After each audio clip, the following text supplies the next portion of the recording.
Γεια σε όλους σας! Για κάποιον που ενδιαφέρεται να κατανοήσει τις νοητικές λειτουργίες, οι φυσικές επιστήμες προσφέρουν μεγάλη βοήθεια. Περιγράφουν φυσικούς νόμους που είναι επίσης νοητικοί μηχανισμοί. Μάλλον το υλικό και το άειλο κάπου συνδέονται. Μάλλον είναι και αλήθεια ότι στον υλικό κόσμο εμφανίζονται τα άειλα πράγματα. Για παράδειγμα, όταν πέφτουμε συναισθηματικά.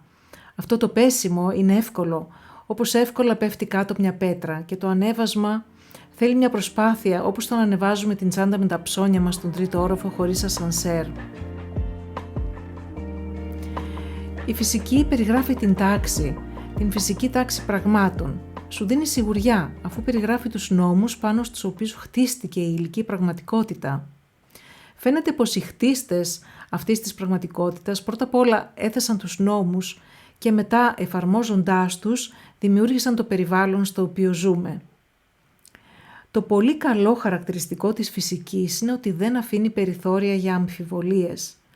Όταν ρίξεις μια μπάλα σε ένα τοίχο, ο τοίχος θα σου τη στείλει πίσω, η δράση και η αντίδραση. Αν πυροβολήσεις ένα στόχο, η σφαίρα θα τον διαπεράσει εφόσον έχει μικρή συμπαγή μάζα και μεγάλη ταχύτητα, δηλαδή ικανότητα διείσδυσης. Και από ό,τι βλέπω, οτιδήποτε σε βγάζει από την κατάσταση αμφιβολίας έχει θετική επίδραση. Τι είναι η κατάσταση αμφιβολίας άλλο παρά μια γκρι βαλτώδη περιοχή, εκεί που κολλάς όταν δεν μπορείς να αποφασίσεις για κάτι? Οι άνθρωποι που μελετούν τη φυσική τάξη αποκτούν βεβαιότητα. Οι αμφιβολίες τους μειώνονται, γίνονται πιο τακτικοί και βελτιώνεται επίσης η νοητική τους κατάσταση. Δεν θα συναντήσεις πολλούς από αυτούς σε ιδρύματα για ανισόρροπους πνευματικά ανθρώπους. Θα έλεγα πως αποτελούν τη συντριπτική μειοψηφία. Και ποιος δεν έχει ωφεληθεί από την εξέλιξη των φυσικών επιστημών έμεσα ή άμεσα, σε μικρό ή μεγάλο βαθμό? Δεν έχει καν σημασία αν οι φυσικοί νόμοι στο σύνολό τους είναι απολύτως σωστοί ή όχι, αν ισχύουν σε αυτό το επίπεδο πραγματικότητας και όχι σε ένα άλλο. Τα απόλυτα έτσι κι αλλιώς είναι ανέφικτα. Κάποιοι νόμοι ισχύουν στο μικρό κόσμο, για παράδειγμα, αλλά όχι στο μακρό κόσμο. Είναι το γεγονός ότι βγαίνουν από την αμφιβολία. Αυτό είναι που επιδρά θετικά στην πνευματική τους υγεία. Μέχρι ένα σημείο αυτή η επίδραση είναι θετική. Και αυτό είναι το σημείο ισορροπίας μεταξύ του αφιερώνω μέρος της προσοχής μου στην παρατήρηση του φυσικού σύμπαντος, αλλά δεν παραλείπω να αφιερώσω επίσης μέρος της προσοχής μου και στο τι γίνεται στη ζωή μου. Το φυσικό σύμπαν είναι η πλατφόρμα παιχνιδιού και η ζωή μου είναι το παιχνίδι. Έχουμε λοιπόν εδώ τον παράγοντα προβλεψιμότητα σε δράση. Ένα καλό ποσοστό προβλεψιμότητας δίνει σε εμάς και στους γύρω μας το απαραίτητο έδαφος για να πατήσουμε και να χτίσουμε αυτό που θέλουμε. Είπα πριν ότι η ζωή είναι το παιχνίδι και όπως κάθε παιχνίδι χρειάζεται να έχει κανόνες, ελευθερίες και όρια, αντίθετους σκοπούς, γνωστούς και άγνωστους παράγοντες και ένα μέρος για να το παίξουμε. Χωρίς αυτά τα απαραίτητα στοιχεία δεν μπορεί ούτε να υπάρξει, ούτε να παιχτεί κανένα παιχνίδι ζωής. Οι γνωστοί και οι άγνωστοι παράγοντες ως στοιχεία του παιχνιδιού χρειάζεται να είναι σε κάποια ισορροπία. Οι γνωστοί παράγοντες βάζουν τάξη και οι άγνωστοι συνεισφέρουν στο να υπάρχει εξ αρχής ενδιαφέρον για τη συμμετοχή στο παιχνίδι.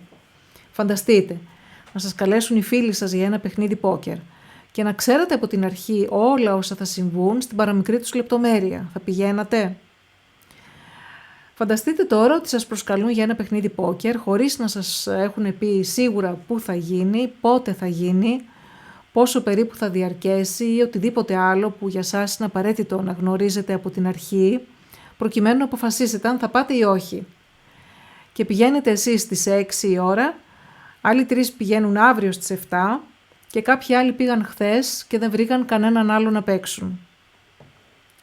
Το σώμα μας έχει μεγάλη δυσκολία όταν είναι αναγκασμένο να ζήσει σε χαοτικές συνθήκες χωρίς έναν καλό βαθμό προβλεψιμότητας, τουλάχιστον για τις ώρες ύπνου και φαγητού.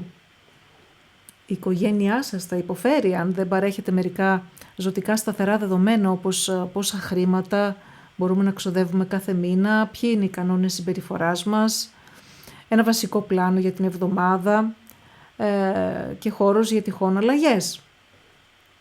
Εξίσου θα υποφέρει αν θα απαιτούσατε να είναι όλα τέλεια και προβλέψιμα στην παραμικρή τους λεπτομέρεια, κάτι που θα άγγιζε τα όρια της καταπίεσης. Το να βάζεις τάξη στο σπίτι σου, στο χώρο εργασίας σου, στην οικογένειά σου, στο νου σου είναι απαραίτητο. Αλλά το να προσπαθήσεις να βάζεις τάξη στο χώρο επιρροής και υπευθυνότητας ενός άλλου ανθρώπου είναι παραβίαση και πιστέψτε με πολύ ενοχλητικό, εκτός κι αν σας ζητηθεί. Ο μόνος τρόπος να έχεις ζωή είναι να έχεις τάξη. Η φύση το ξέρει πολύ καλά αυτό. Προκειμένου να δημιουργήσει έναν οργανισμό, οργανικό ή ανόργανο, πρώτα απ' όλα βάζει τα σωματίδια που θα συμμετέχουν σε αυτή τη δημιουργία σε τάξη και τοποθετεί και τις γραμμές επικοινωνίας μεταξύ τους. Τάξη και επικοινωνία λοιπόν, τα πιο θεμελιώδη στοιχεία για να υπάρξει οτιδήποτε. Τοποθετούνται και διατηρούνται για όλο τον κύκλο ζωής ενός πράγματος. Γιατί μια βόμβα κάνει τέτοια καταστροφή? Σε μια όμορφη γειτονιά πέφτει μια βόμβα και μετά έχουμε έναν σωρό από πέτρες πεταμένες εδώ και εκεί. Τα σωματίδια είναι ακόμη εκεί. Δεν εξαφανίστηκαν, αλλά έχασαν την τάξη και τις γραμμές επικοινωνίας τους και έτσι τα υλικά αντικείμενα δεν μπορούν να έχουν την προηγούμενη οντότητά τους και φυσικά ούτε και την λειτουργία τους.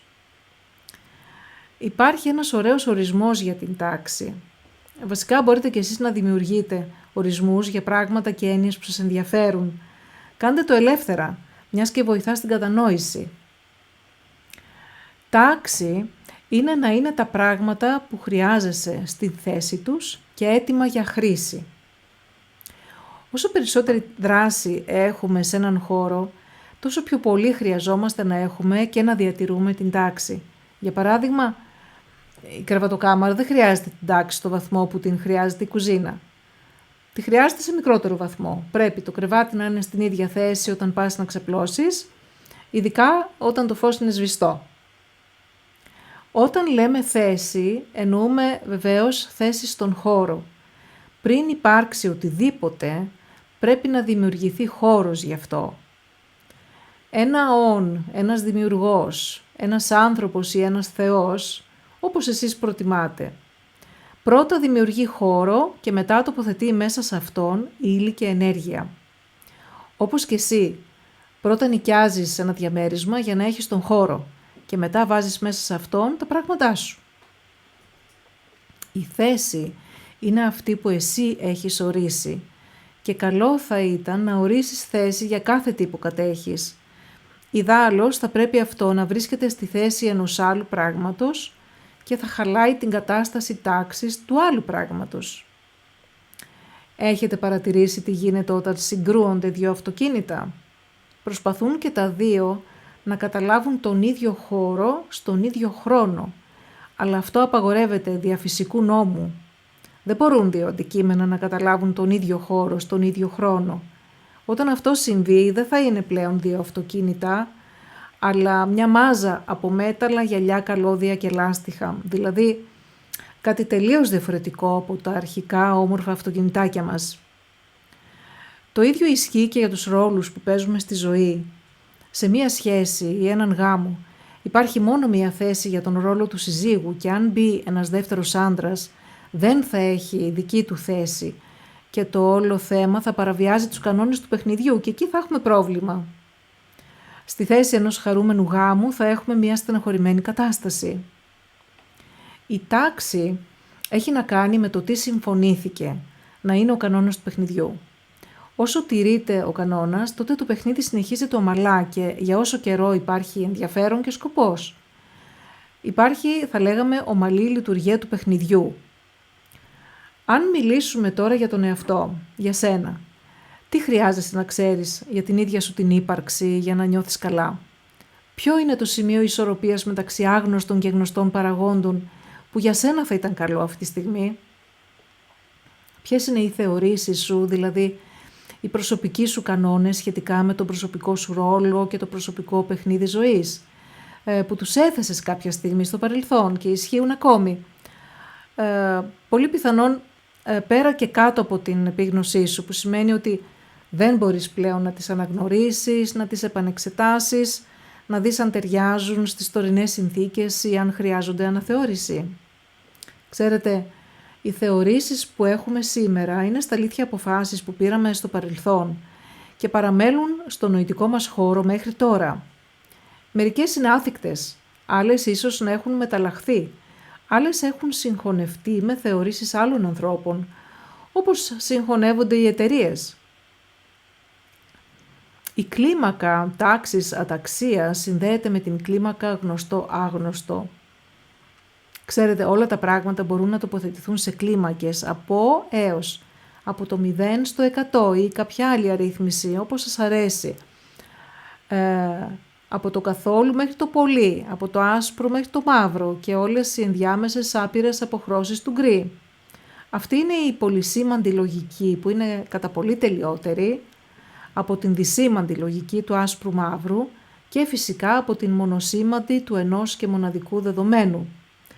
Ο λόγος που η πολυσήμαντη λογική είναι σπουδαία είναι γιατί μας βοηθά να συγκρίνουμε αυτό με εκείνο, την κατάσταση του χθες με την σημερινή, τον βαθμό προόδου ή παρακμής, έτσι ώστε να καταλαβαίνουμε τι συμβαίνει.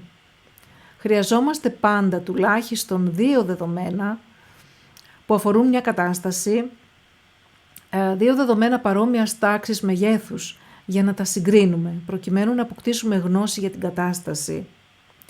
Το γλυκό συγκρίνεται με το πικρό, το πάνω με το κάτω και το μέσα με το έξω. Η ζωή, η γνώση, η τάξη συνδέονται και συνεργάζονται. Θα σας πω τι θα γίνει αν ανέχεστε ένας άλλος άνθρωπος να είναι κοντά σας και να εισραίει αταξία στο χώρο σας. Θα μειώνεται σταδιακά η ικανότητά σας να δημιουργείτε και η ικανότητά σας να ζείτε. Δεν λέω να αρχίσετε να διώχνετε τους ανθρώπους σας. Κρατήστε τους αν έχουν καλή καρδιά και αν τους αγαπάτε. Αλλά κάντε κάτι για να ανεβάσετε όλοι μαζί την τάξη. Κάντε συμφωνίες για όλα τα θέματα που σας αφορούν. Τα υλικά, τα διαχειριστικά, τα θέματα συμπεριφοράς, για τις ελευθερίες και τους περιορισμούς, για όλα. Μετά, τηρήστε τις συμφωνίες που κάνατε. Οι συμφωνίες πρέπει να έχουν τη λογική της εξυπηρέτησης της ζωής. Αν μια συμφωνία αποδειχθεί ότι τελικά δεν εξυπηρετεί τη ζωή ή ότι εξυπηρετούσε τη ζωή όταν οι συνθήκες ήταν διαφορετικές αλλά όχι πλέον, θα πρέπει αυτό να επικοινωνηθεί και να υπάρξουν νέες συμφωνίες. Καλό θα ήταν βέβαια να σχετιζόμαστε με ανθρώπους που μπορούμε να επικοινωνήσουμε. Καθώς η επικοινωνία είναι απαραίτητη όσο και η αναπνοή μας. Η μόνη διαφορά είναι ότι αν δεν αναπνεύσεις πεθαίνεις γρήγορα, ενώ αν λείψει η επικοινωνία πεθαίνει αυτό που συνδημιούργησες αργά αλλά σταθερά. Το ίδιο μας το σώμα, αν το καλοσκεφτούμε, είναι ένα ανοιχτό σύστημα ενέργειας που συνεχώς αλληλεπιδρά, δηλαδή επικοινωνεί με το περιβάλλον του, και η αναπνοή είναι ένας από τους μηχανισμούς αυτής της αλληλεπίδρασης. Αν θελήσουμε να δούμε ποιος είναι ο καλύτερος τρόπος εγκαθίδρυσης και διατήρησης της τάξης, δουλεύοντας μόνοι γι' αυτό ή μαζί με άλλους, θα έλεγα ότι ο απλούστατος και πιο αποτελεσματικός είναι απλά να βάλουμε τάξη και να συνεχίζουμε να βάζουμε τάξη και να συνεχίσουμε να βάζουμε τάξη μέχρι να είμαστε ικανοποιημένοι, μέχρι να κοιτάξουμε το αποτέλεσμα και να πούμε «Α, τι ωραία που είναι τώρα». Στην αταξία δεν χρειάζεται να δώσουμε καμία σημασία. Μπορούμε να αγνοήσουμε εντελώς ότι υπάρχει και απλά να συνεχίσουμε να βάζουμε τάξη. Είναι όπως όταν ανάβεις το φως. Δεν ασχολείσαι καθόλου με το πόσο σκοτάδι υπάρχει στο δωμάτιο. Ανάβεις το φως και το σκοτάδι δεν είναι πλέον εκεί. Μαγικά απλό. Αν θέλεις να συνεργαστείς με έναν άλλον για να βάλετε τάξη μαζί στο χώρο σας ή αν βοηθάς έναν άλλον να βάλει τάξη στο δικό του χώρο, εφόσον σου το ζήτησε, μην αναφέρεσαι καθόλου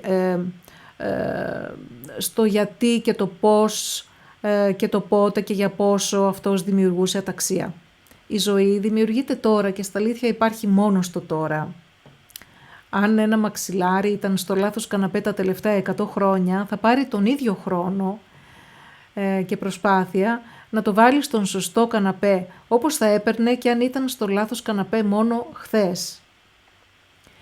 Χρησιμοποίησε όλη σου την προσοχή στο να βάλεις τάξη και καθόλου στο να ενδυναμώνεις την υπάρχουσα αταξία.